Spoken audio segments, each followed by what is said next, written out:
Assassin's Creed Brotherhood is really an experience in speed and power in a way that Assassin's Creed 2 wasn't. Rome is the huge city. It's the largest city ever built by the Assassin's Creed team, so there's a lot to see and a lot to discover in Rome.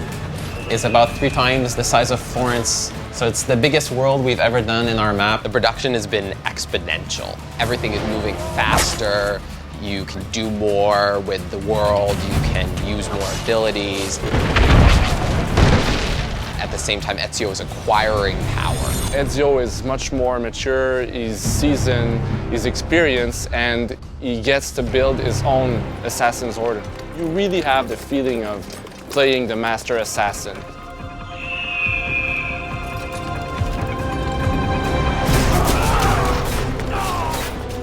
We have what we call memorable moments. Places in the game where we wanted the player to feel really like an epic mission.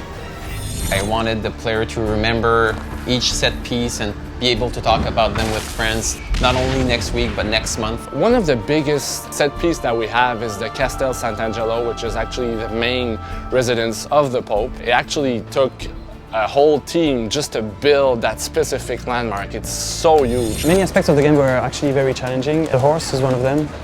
There's a good reason why we didn't do it on AC1 and on AC2. We really wanted to work hard on the horse and really improve the horse a lot, and that was a behemoth for us. Having the horse inside the city is something that multiplies all the problems you have with the horse, because then you can do free running, then you can do assassinations, then you can do hijacking.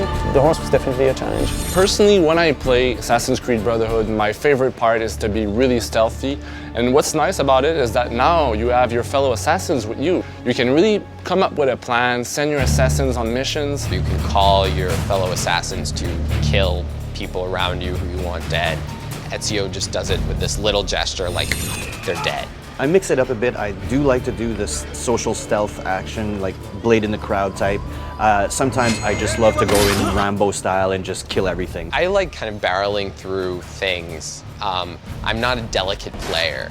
I'm not trying to master the nuances of the system, although there are many of them. I really like just doing high voltage things like throwing an axe into someone's head.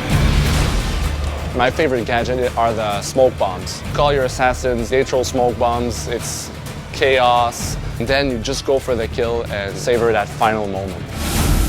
We've been toying around with the multiplayer idea for a while now, for a good 2-3 years. Having a multiplayer in Assassin's Creed game sounds weird because we're an action-adventure game, but it's something the players were telling us that they wanted to do. It was really important to give the player the same kind of feeling that he experienced in the single-player aspect of the game, but in multiplayer. It would have been easy to just slap on a deathmatch multiplayer, and I think it would have done a disservice to our core fan base. It had to be really smart. It's not a frag game, it's not a deathmatch, it's not how many people you kill, but how you kill them.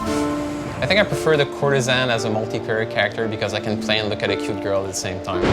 The one that I choose a lot is the priest and the courtesan. Not that I feel like a woman sometimes. It's the courtesan for me. Yeah, she's sneaky and yeah. I know you're there, Ezio, so consider this an invitation from my family to yours.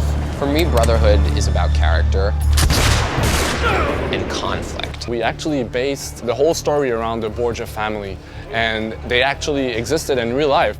Their history is so rich, like they're so decadent, they totally control Rome, they had their hand over the papacy and everything, so it's like a really, really good example of how power can corrupt you. I worked very closely with a historian. Anything that's possible historically is allowed in the game. Paper cards! We're never going to have anything in the game that history directly contradicts. That doesn't mean that we don't imagine events that could have happened. Ready to go again? You don't need to ask. One should always have the freedom to choose. The struggle between the Assassins and the Templars is part of this universal push-pull between control and freedom. The Templars are all about control over the mass, telling people what to think, telling people what morals to have, what's right and wrong.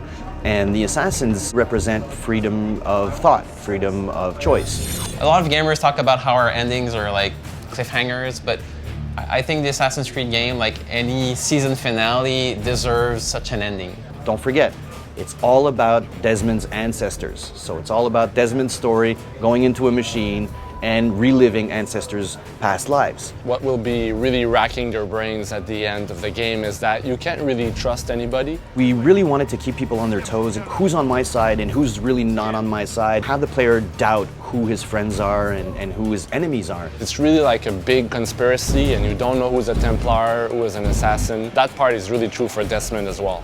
You start to see how messages from the past are being conveyed to Desmond in the present, and we're building to something really big.